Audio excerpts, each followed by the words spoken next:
여러분들 중에 예수님이 죄가 있으시다 그렇게 생각하시는 분은 없으시죠? 그리스도인들은 예수님의 무죄하심에 대해서 컴플레인을 걸지는 않을 것입니다. 그런데 문제는 예수님이 죄가 없으신데 예수님께서 다른 사람들을 대하는 방식은 어떠한가입니다. 이 땅에서도 도덕적인 수준을 보면 상당히 높은 수준으로 자신의 삶을 끌고 가는 분들이 있어요. 그런데 가끔 그런 분들 중에 남을 지나치게 비난하는 분들을 봅니다. 그래서 같이 옆에서 이야기를 나누고 싶은 대상이 못 되도록 자신을 만들어가는 모습을 봐요. 하기야 그런 분은 그래도 괜찮은 분들입니다. 자신은 그렇게 살아내고 있으니까요. 그런데 자신도 전혀 그렇지 못하면서 남을 비난하고 정죄하는 사람들도 이 땅에 허다하게 많습니다. 그래서 내로남불이란 말을 많이 하잖아요. 그런데 예수님은 우리를 보실 때 어떤 관점으로 어떤 방식으로 우리를 이해하시고 바라보시는가, 그 이야기를 좀 나누고 싶습니다. 그런 면에서 이 말씀을 볼 때마다 감동이 있는데 베드로후서 3장 9절 말씀입니다. 주의 약속은 어떤 이들이 더디다고 생각하는 것 같이 더딘 것이 아니라 오직 주께서는 너희를 대하여 오래 참으사 아무도 멸망하지 아니하고 다 회개하기에 이르기를 원하시느니라. 하나님께서 심판을 하시는데 빨리 심판을 하셔서 이 땅에 의로운 사람들을 세워주시고 불의한 사람들을 처단하셨으면 좋겠는데 하나님이 그렇게 하시지 않는다는 거예요. 더디다는 겁니다. 그런데 더딘 이유에 관해서 베드로는 이렇게 말씀합니다. 아무도 멸망하지 아니하고 다 회개에 이르기를 원하시기 때문이다. 요한계시록 22장에 보면 마지막 부분에 이런 부분이 있어요. 19절 이하의 말씀에 이렇게 기록합니다. 만일 누구든지 이 두루마리의 예언의 말씀에서 제하여 버리면 하나님이 이 두루마리에 기록된 생명나무와 및 거룩한 성에 참여함을 제하여 버리시리라. 이것들을 증언하시니가 이르시되 내가 진실로 속히 오리라 하시거늘 아멘. 주 예수여 오시옵소서. 주 예수의 은혜가 모든 자들에게 있을지어다. 아멘. 요한계시록을 쓰고 있는 요한이 살던 당시가 얼마나 어려웠는지를 우리에게 구체적으로 보여주고 있습니다. 예수 믿는 사람들이 목숨을 부지하기가 쉽지 않았어요. 언제나 박해를 받았고 언제나 손해에 이릅니다. 먹고 사는 것이 힘들었습니다. 하루하루 살아가는 것이 쉽지 않았고요. 순교자들이 나타나기 시작합니다. 그러니 주님께서 이 불의한 세상 그냥 가만 놔두지 마시고 오셔서 심판해 주십시오. 주님께서 오실 날을 저희들은 손꼽아 기다립니다 하고 모든 백성들이 주님을 바라보는 거예요. 그때 이스라엘 백성들뿐만 아니라 예수 믿는 모든 백성들이 하나님 앞에 신실하게 주님을 바라보는 백성이라면 주님 어서 오십시오. 소위 마라나타 하면서 이 말씀을 읽고 위로를 받고 감동을 받았습니다. 우리가 세상을 살아가면서 그럴 때가 있습니다. 세상이 너무 불의해 보입니다. 악한 사람들이 오히려 번성합니다. 의인들이 고난을 받습니다. 착한 사람들이 손해보며 사는 현장을 만나게 됩니다. 억울한 일 당하고 미움을 받고 삶에서 고통을 당합니다. 그때마다 우리의 가슴 속에 한 가지 언어가 있습니다. 주님, 이 땅을 심판해 주십시오. 왜 그냥 두시는 겁니까? 이 땅을 위하여 일하셔야 되는 것 아닙니까? 하고 하나님 앞에 대들고 싶은 생각이 듭니다. 그런데 성경은 하나님은 우리의 생각처럼 움직이시는 분이 아니라고 말씀합니다. 특별히 요한계시록을 보면 가슴 아픈 탄원의 소리가 한 군데에 나타나요. 요한계시록 6장 10절 말씀입니다. 큰 소리로 불러 이르되 거룩하고 참되신 대주제여 땅에 거하는 자들을 심판하여 우리 피를 갚아주지 아니하시기를 어느 때까지 하시려 하나이까 하니. 순교자들이 있어요. 하나님 우리의 목숨을 이렇게 빼앗았습니다. 저 불의한 사람들을 어느 때까지 심판하지 않고 계속 미루실 겁니까? 우리가 어느 때까지 참아내야 합니까? 하고 하늘에서 순교자들이 하나님 앞에 탄원합니다.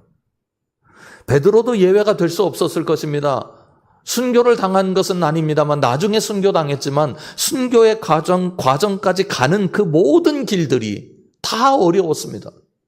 하루가 쉽지 않았습니다. 그런데 베드로는 이렇게 주님을 소개합니다. 아까 보셨던 말씀, 우리 다 같이 한번 베드로후서 3장 9절 말씀을 보겠습니다. 주의 약속은 어떤 이들이 더디다고 생각하는 것 같이 더딘 것이 아니라 오직 주께서는 너희를 대하여 오래 참으사 아무도 멸망하지 아니하고 다 회개하기에 이르기를 원하시느니라. 아멘.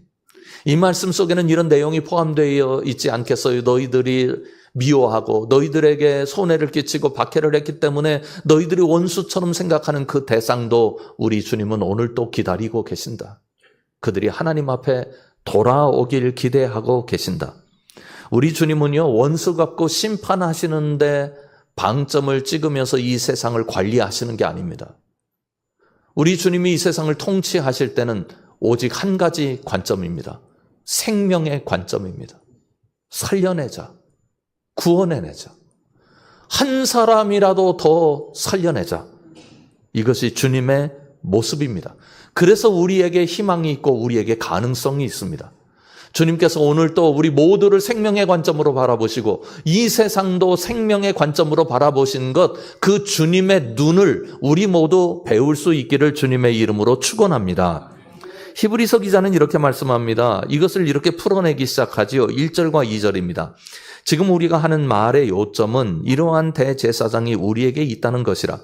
그는 하늘에서 지극히 크신 이의 보좌 우편에 앉으셨으니 성소와 참 장막에서 섬기시는 이시라. 이 장막은 주께서 세우신 것이요 사람이 세운 것이 아니니라. 히브리서 8장은 먼저 이 8장을 기록하는 이유가 무엇인가, 그 요점을 먼저 드러내고 있습니다. 그 요점은 두 가지입니다. 이러한 대제사장이라고 하는 것을 통해서 먼저 나타나고요. 나머지 하나는 우리에게 있다라는 표현입니다. 이러한 대제사장이라고 그랬으니까 이러한이라고 하는 서술적 형용사를 붙였지 않습니까? 그러면 그 서술적 형용사가 무엇을 의미하는지 그 다음에 적어야 하겠죠. 1절과 2절을 보면 그 중간에 그 내용이 담겨 있습니다. 이러한 대제사장이 우리에게 있다는 것이라 하면서 이러한을 설명하고 있는 거죠. 그는 하늘에서 지극히 크신 이의 보좌 우편에 앉으셨으니 성소와 참 장막에서 섬기는 이시라. 이렇게 말씀합니다. 이 말씀은 시편 110편 1절을 받고 있습니다. 110편 1절을 보십시오. 여호와께서 내 주에게 말씀하시기를 내가 내 원수들로 내 발판이 되게 하기까지 너는 내 오른쪽에 앉아 있으라 하셨도다. 이렇게 말씀합니다. 이 말씀의 내용도 중요합니다만 이 말씀을 히브리서가 받고 있다고 하는 것 자체가 중요합니다. 사람들이 예수님을 메시아로 받아들이려 하지 않습니다. 갑자기 역사적으로 나타난 어떤 훌륭한 인물의 가능성도 있고 종교적으로 유대교를 배경으로 하고 있는 이단아처럼 보는 사람들은 굉장히 많이 있었습니다만 예수님을 메시아로 영접하고 메시아로 고백하는 사람들의 수는 많지 않았습니다. 왜냐하면 하나님께서 계획하신 일의 실행 결과가 아니라는 겁니다. 이것에 관해서 히브리서는 시편을 끌고 들어옵니다. 시편에 말씀하신 그 메시아가 우리가 바라보는 예수님이십니다 라고 강조하는 것입니다. 왜냐하면 사람들이 이것을 잘 받아들이지 않고 있기 때문이죠. 사람들은 근본적으로 다른 사람들을 의심하는데 더 빠른 감각을 가지고 있습니다. 다른 사람들의 이야기를 받아들여도 내 마음에 들고 내가 생각하는 것과 일치하는 이야기를 받아들이는 것을 기뻐하지, 나와 다른 생각을 가지고 있는 것에 대해서 불편하게 생각하고 거북하게 생각하는 경우가 참 많습니다. 그러다 보니 하나님의 말씀에 대해서도 그렇습니다. 분명히 그 말씀이 나를 향한 말씀이고 그 말씀이 훌륭한 말씀이고 그 말씀이 살리는 말씀인데 내게 마음에 들지 않으면 그 말씀조차도 거부하는 경향이 우리에게 상당히 존재합니다. 우리 교회에서 이제 12월 30일이 되면 새해맞이 예배를 드리죠. 그래서 11시 30분에 시작을 해서 프로그램이 계속 진행되고 있는데 그때 아주 중요한 순서가 하나 있습니다. 1년 동안 하나님께서 내게 주신 말씀이다. 우리가 그렇게 여기겠습니다 하고 말씀 카드를 하나 뽑잖아요. 몇 년 전 일입니다. 저도 이제 바구니에서 말씀 카드를 하나 뽑았는데 말씀 카드를 뽑고 읽어보니까 제가 그 내용은 생각이 안 나요. 그런데 그때 상황은 그대로 생각납니다. 어떤 부분이 제 마음에 쏙 들어오지 않는 거예요. 우리 목사님들과 함께 논의해가지고 가장 좋은 말씀, 우리 성도님들이 이 말씀대로 됐으면 좋겠다라고 여길 만한 말씀들만 선별해서 거기다 집어넣는데 우리가 선별했음에도 불구하고 어떤 부분이 약간 걸리는 것 같아요. 표현이 마음에 안 들어요. 근데 제가 이걸 내려놓으려고 그러더라고요. 다른 거 뽑으려고. 더 좋은 말씀. 그때요, 하나님이 제게 이렇게 말씀하시는 것 같았어요. 정말 들리는 줄 알았어요. 이 나쁜 놈. 네가 내 말을 편집하냐? 너무 무서웠어요. 그대로 성경책에 꽂았습니다. 여러분, 우리가 하나님의 말씀을 생명의 말씀으로 여깁니다. 그런데 핀잔 받는 내용이 나오고 거북한 내용이 나오면 그건 내 말씀 아니었으면 좋겠는 거예요. 당연한 심리적 기제인지 모르겠습니다. 그런데 우리가 믿음이 있다고 하는 게 어떤 겁니까? 하나님의 말씀을 그대로 받아들이는 거잖아요. 혼내시면 저 하나님의 혼내시니 혼나겠습니다. 하나님께서 심판의 말씀을 하시면 두려운 말씀으로 제가 받겠습니다. 그게 믿음이잖아요. 사람의 말은요, 본인이 칭찬한다고 얘기하는데 그게 진짜 칭찬인지 헷갈릴 때가 있어요. 제가 당신을 위하여 하는 말씀인데 라고 말하는데 그게 아무리 생각을 해봐도 위하는 건 아니고 비난이나 지금 나를 어렵게 만드는 말입니다. 사람은 그래요. 그런데 하나님의 말씀은 심판의 내용도 복입니다. 거북한 말씀도 복입니다. 희망의 말씀도 복입니다. 우리가 어떻게 할 때요? 그 말씀을 그대로 받아낼 때. 여러분, 하나님의 말씀을 하나님의 말씀 그대로 받아내시는 믿음의 분량이 있으시길 주님의 이름으로 축원합니다. 그래서 우리 주님께서는 오늘 또 일하고 계십니다. 우리를 위해서 우리 주님께서 이것을 받아내라고 희생하셨잖아요. 예수님께서 이 땅에 오셔서 33년을 사셨어요. 그러면 33년 사시는 동안만 우리를 희생하셨습니까? 히브리서는 다른 차원의 이야기를 하고 있습니다. 우리 주님께서 지금도 하나님 우편에 앉아 계시다, 우리를 위하여 중보하고 계시다, 우리를 위하여 지금 일하고 계시다, 이렇게 말씀합니다. 여러분, 오늘 또 주님은 과거에 2000년 전에만 일하셨던 게 아니라 십자가에서만 일하셨던 게 아니라 제자들을 세우셨을 때만 일하시는 게 아니라 우리가 고난당하고 우리가 억울한 일 당하고 우리가 가슴 아프고 우리가 절망하고 우리가 무엇 때문에 혼란스럽고 우리의 모든 에너지가 다 빠져나가는 순간 같은 그런 어려움을 경험한다 할지라도 지금 여기서 우리를 위하여 하나님 보좌 우편에서 일하시는 주님이 여러분의 주님이신 것 믿으시기 바랍니다. 이것이 둘째 내용입니다. 히브리서는 이러한 대제사장이 계신데 두 번째로 그분이 우리를 위하여 이렇게 일하신다. 그러면 도대체 일하신다고 하는 것을 이렇게 장황하게 설명하는 이유가 무엇일까요? 3절 이하의 말씀을 보면서 우리가 나누도록 하겠습니다. 개역개정 번역이 좀 어렵습니다. 왜냐하면 옛날 한글, 개역 한글판을 그대로 현대어로 일부만 고쳤기 때문에 구체적으로 손을 대지 못했어요. 근데 새 번역은 좀 나름 노력을 해서 우리가 이해하기 쉽게 번역을 하고 있습니다. 지금부터는 새 번역 성경을 보겠습니다. 3절부터 6절까지를 보십시오. 모든 대제사장은 예물과 제사를 드리는 일을 맡게 하려고 세우신 사람입니다. 그러므로 이 대제사장도 무엇인가 드릴 것을 가지고 있어야 합니다. 그런데 그가 땅에 계신다고 하면 제사장이 되지는 못하실 것입니다. 땅에서는 율법을 따라 이미 예물을 드리는 사람들이 있기 때문입니다.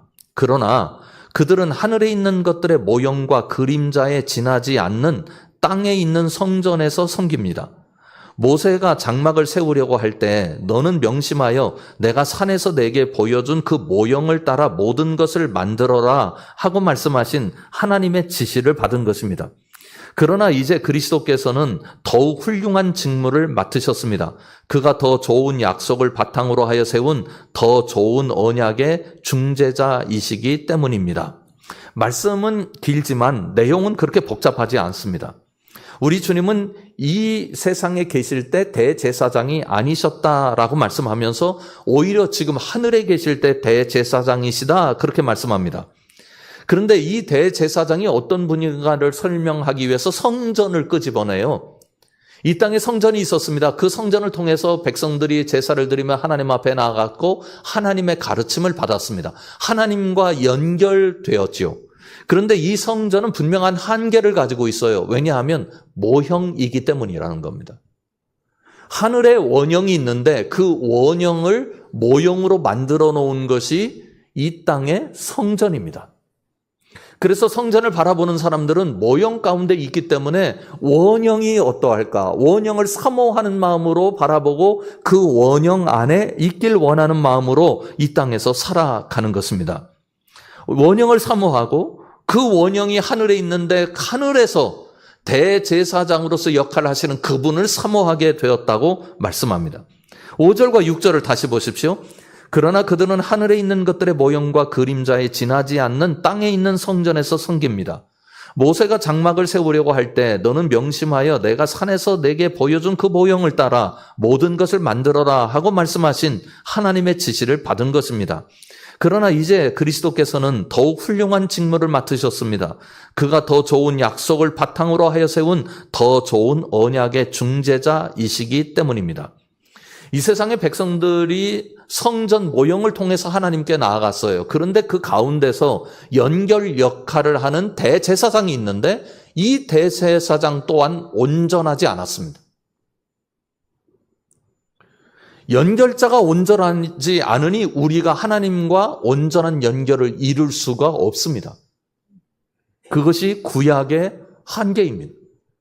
그런데 하나님께서는 아들 예수 그리스도를 보내셔서 이 땅에서 우리를 위하여 중보하시기를 시작하심부터 십자가에 죽으시고 부활하신 후에 예수 그리스도를 하나님 우편에 앉게 하시고 중보자로서 대제사장으로서 역할을 감당하게 하셨습니다.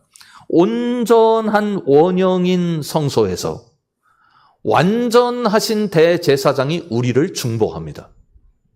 우리를 그대로 하나님께 연결해 주십니다.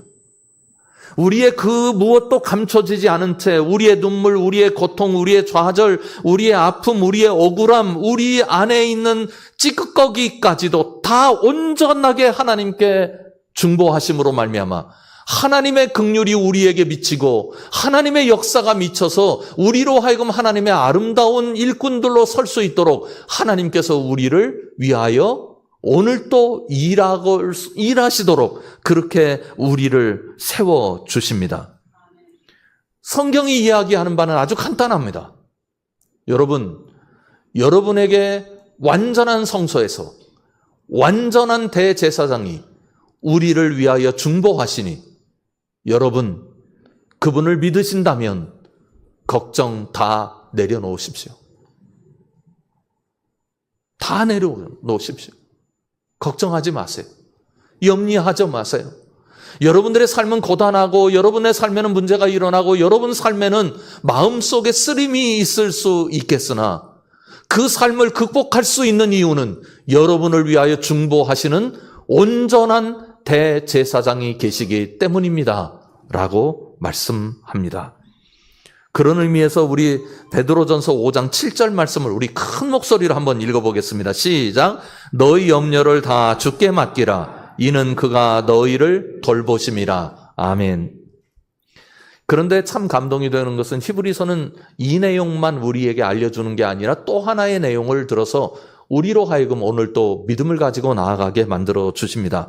7절, 8절을 먼저 보십시오. 그 첫 번째 언약에 결함이 없었더라면 두 번째 언약이 생길 여지가 없었을 것입니다.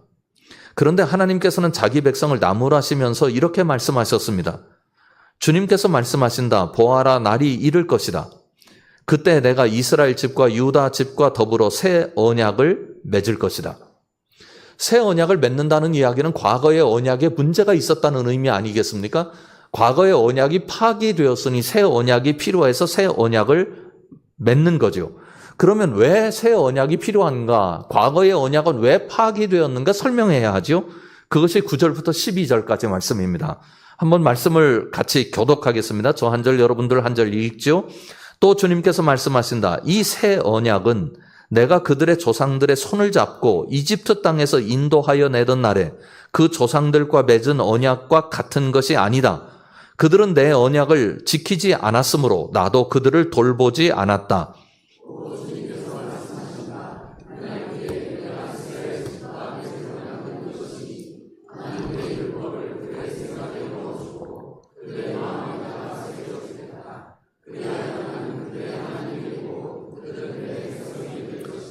그리고 그들은 각각 자기 이웃과 자기 동족을 가르치려고 주님을 알라고 말하는 일이 없을 것이니 작은 사람으로부터 큰 사람에 이르기까지 모두 나를 알 것이기 때문이다. 내가 그들의 불의함을 긍휼히 여기겠고 더 이상 그들의 죄를 기억하지 않겠다. 아멘. 옛 언약이 파기된 이유는 이스라엘 백성들에게 그 책임이 있습니다. 그들이 하나님의 계약을 도외시하고 지키지 않았습니다. 언약을 파기했으면 언약을 파기한 대상에게 책임을 물어야 합니다. 그런데 오늘 주신 말씀을 보면 이상합니다. 왜냐하면 이스라엘 백성들이 파기한 것에 대해서 새 언약을 세우시겠다는 하나님께서는 그 파기의 원인이 이스라엘 백성들에게 있지 않은 것처럼 말씀하세요. 내가 그들에게 돌비석에 말씀을 새겨두었더니 그들이 그 말씀을 제대로 깨닫지 못했나 보다.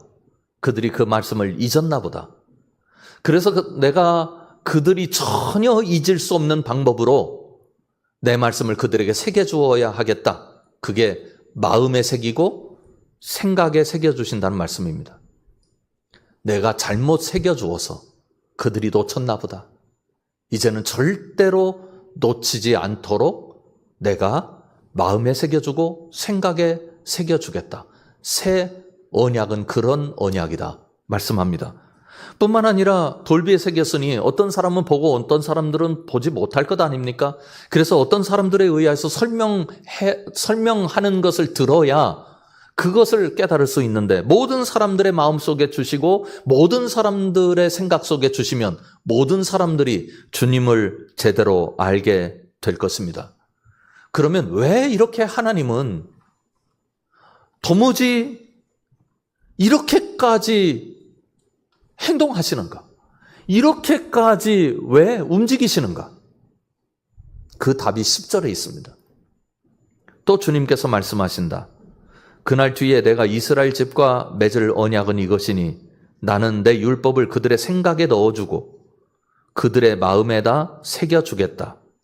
같이 읽겠습니다. 그리하여 나는 그들의 하나님이 되고 그들은 내 백성이 될 것이다. 아멘. 이것이 하나님의 의지입니다. 하나님의 의지는 우리를 하나님의 백성 삼으시는 겁니다. 이 땅의 모든 사람들을 백성 삼으셔서 하나님의 사랑을 쏟아 부어주고 싶으십니다. 우리 하나님께서 대제사장 제도를 이렇게 히브리서를 통해서 자세히 말씀하시고 새 언약의 백성 되었다는 사실을 선포하시는 이유는 한 가지입니다. 여러분을 사랑하시기 때문입니다. 찬송가 468장 제가 좋아하는 찬양인데요. 조금 약간 구슬픈 가락을 가지고 있어요. 그런데 앞에 부분보다 저 후렴을 참 좋아합니다. 후렴 가사가 이렇습니다. 주 예수의 구원의 은혜로다. 참 기쁘고 즐겁구나. 그 은혜를 영원히 누리겠네. 곧 평안히 쉬리로다. 우리가 새 언약 백성이고 완전하신 대제사장에 의해서 중보되는 대상이라면 언제든지 이 찬양 부를 수 있지 않겠어요? 주 예수의 은혜로다. 참 기쁘고 즐겁구나. 여러분에게 이 찬양이 늘 고백의 찬양이 될 수 있기를 주님의 이름으로 축원합니다. 기도하겠습니다. 하나님, 우리가 살면서 어느 때는 가슴 아프고 어느 때는 눈물 나고 어느 때는 속상하고 어느 때는 화나고, 그래서 우리 주님은 도대체 오늘 우리를 위하여 무엇을 하고 계신가 의심이 들 때가 있습니다. 그러나 다시 한번 말씀을 붙잡습니다. 우리의 대제사장이신 우리 주님께서 오늘 또 우리를 위하여 중보하시며 새 언약의 백성 삼으셔서 영원히 그 언약을 실행하실 줄 믿습니다. 이 믿음 잃지 않고 살아갈 수 있도록 역사하여 주시옵소서. 예수님 이름으로 간절히 기도드립니다. 아멘. 살다 보면 어떤 속 깊은 이야기를 친구에게 하고 싶은데 멈칫할 때가 있어요. 이 얘기 꺼내놓으면 내 친구가 어떻게 생각할까? 염려가 되기 때문입니다. 그런데 다 꺼내놔도 괜찮은 우리의 친구가 있습니다. 예수님이십니다. 꼭 붙잡고 사시기 바랍니다. 오늘 제가 축도를 할 수 있는데 또 서울장신대학교에서 부총장님 오셨는데 축도 한번 해주시면 좋을 것 같으네요. 예. 말도 없이 오셔가지고 예. 오셔서 축도해 주시면 감사하겠습니다.